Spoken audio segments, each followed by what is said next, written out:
I wanted to ask that can I give a gift or Eid to my Christian maid on Christmas only to see happiness on her face while I always try to reach her as well? Isn't my this act help her in praising? That's a difficult question. Problem.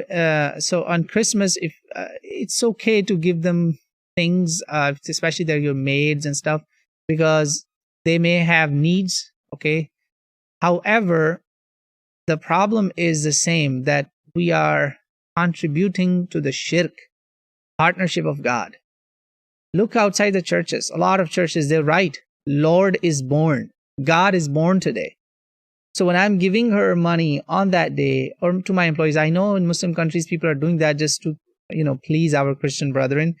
But I think this is not a wise thing to do. This is one form of compromise of faith. You want to do it, give it to them on Eid, give it to them on your days. I know we live in a world where there's mixed communities and homogenous groups and all that. It's hard, but please try to avoid it. Problem is, we say, oh well, they will be offended and this and that. Do you want to do it at the expense of displeasing Allah subhanahu wa ta'ala? It's a risky business. Look, if I give her money and with that money she buys new clothes and goes to the church and participates listening to all the haram and shirk, the lies that sometimes these pastors, astaghfirullah, not all of course, some pastors would be selling, who's going to be responsible for all of that?